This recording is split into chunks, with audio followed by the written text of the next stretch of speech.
automatique.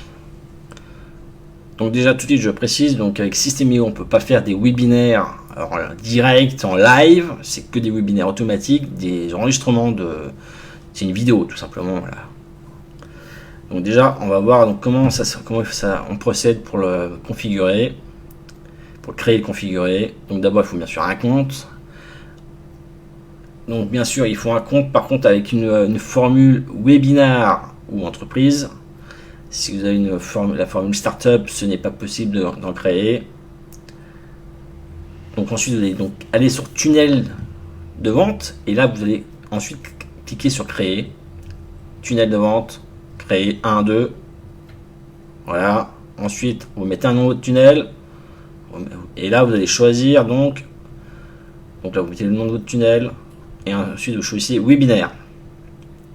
Voilà, donc replay d'un webinaire. Donc ça peut être tout à fait une vidéo que vous avez faite spécialement pour cette occasion, ou un replay d'un webinaire que vous avez fait en direct, en live, qu'ensuite vous, entre guillemets, vous recyclez pour faire des webinaires en automatique. Donc bien sûr, ensuite vous cliquez sur créer. Et là, donc vous avez le choix entre plusieurs templates. Donc voilà, ensuite vous sélectionnez celui qui vous plaît le plus. Après, de toute façon, vous pouvez le modifier. Donc voilà, on peut le modifier donc avec la petite baguette magique. Hein. La petite baguette magique, donc ça donne l'accès à l'éditeur. Donc là, vous modifiez le texte, vous modifiez donc tous les éléments nécessaires. Vous pouvez aussi modifier aussi la pop-up.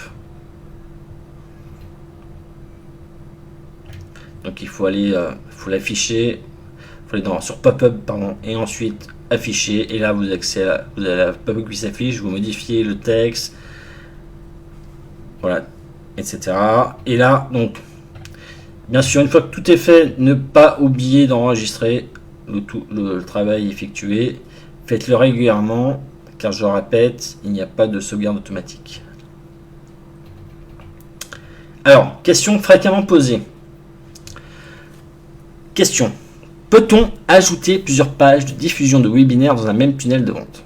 Réponse: ce n'est pas possible d'avoir plusieurs pages de diffusion de webinaire sur un même tunnel de vente. À la rigueur, vous pouvez mettre un bouton sur votre page de diffusion qui renvoie vers une autre page d'inscription à un autre webinaire. Question: pourquoi je n'ai pas accès à mes pages remerciements et conférences lorsque j'entre les URL dans mon navigateur? Réponse: ce n'est pas possible d'accéder directement à la page de remerciement aux conférences seulement si vous êtes inscrit sur la page d'inscription. Par contre, vous pouvez les visualiser à partir de l'éditeur. Voilà, donc à la limite, si vous voulez le voir, il faut vous inscrire tout simplement à votre conférence, puis voir